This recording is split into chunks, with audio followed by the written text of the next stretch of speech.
بسم اللہ الرحمن الرحیم۔ ایک بادشاہ کی کہانی ہے۔ بہت عادل اور منصف مزاج تھا، عوام پر بہت شفیق تھا، مجرموں کو قرار واقعی سزا دلواتا، جس کی وجہ سے سلطنت میں جرائم نہ ہونے کے برابر تھے۔ لوگ خوشحال تھے اور ہر طرف سکون ہی سکون تھا۔ ایک دن بادشاہ کے دربار میں ایک ایسا مجرم پیش کیا گیا جس کے لیے موت کی سزا تجویز کی جا چکی تھی۔ بادشاہ کا اسلوب تھا کہ قتل کے مجرم سے اکیلے میں بات کیا کرتا تھا، اس کے جرم کی مکمل تفصیل حاصل کرتا اور اس کے جرم کے محرکات نفسیاتی طور پر جانچا کرتا تھا۔ یہ ایسا معاملہ تھا جس کی بادشاہ اور مجرم کے علاوہ کسی کو خبر نہیں ہو پاتی تھی، اور مجرم بھی اس گفتگو کو بطور راز رکھنے کا پابند تھا۔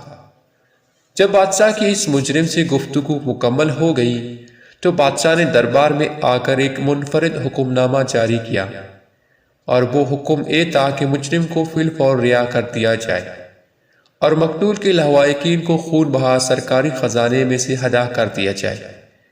یہ حکم بادشاہ کے پچھلے تمام حکامات سے مختلف تھا، لیکن سب خاموش تھے۔ مجرم کو رہا کر دیا گیا اور مقتول کے گھر والوں کو خون بہا ادا کر دیا گیا۔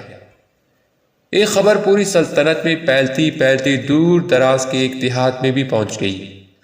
ایک نوجوان جو عرصہ سے اپنے سگے چچا کو قتل کرنے کا سوچ رہا تھا، اس نے فیصلہ کیا کہ وہ اب ایک گھر گزرے گا اور بعد میں بادشاہ اسے معاف کر دے گا۔ اس کے دوستوں نے اسے سمجھایا کہ بادشاہ کی حکمتیں تم نہیں سمجھ سکتے۔ بادشاہ نے اس سے پہلے کسی قاتل کو معاف نہیں کیا، اور اس معاملے کے بعد بھی 4 قاتلوں کو موت کی سزا دی گئی، لیکن نوجوان بضد تھا کہ بادشاہ معاف کر دے گا۔ وہ بہت رحم دل ہے اور اس نے اپنے سگے چچا کو قتل کر دیا، ساتھ ہی گرفتاری دے دی۔ بادشاہ نے بھی اس کی موت کی سزا کی توثیق کر دی۔ وہ نوجوان بہت چلایا، لیکن اس کی سنوائی نہ ہوئی اور اسے موت کی سزا دے دی گئی۔ وہ بادشاہ کی حکمتوں کو اپنے لیے ایک قانون سمجھ بیٹھا اور قتل کا مرتکب ہوا، اور یہ بھول گیا کہ بادشاہ رحم دل ضرور ہے، لیکن اس کی یہ رحم دلی اپنی حکمتوں سے مزید ہے، نہ کہ نوجوان کی بدفعل سے مشروط ہے۔ اور جو بادشاہوں کا بادشاہ ہے، مالک الملک ہے، حکیم ہے، صمد یعنی بے نیاز ہے، بے شک وہ کسی گناہ گار کو معاف کر دے، کسی بہت بڑے مجرم کو بخش دے، لیکن یہ دلیل نہیں کہ اس نوجوان کی طرح انسان گناہ شروع کرتے، جری ہو جائے اور اپنی ڈٹائی اور بے پرواہی کو اللہ کی غفاریت سے مشروط کرتے۔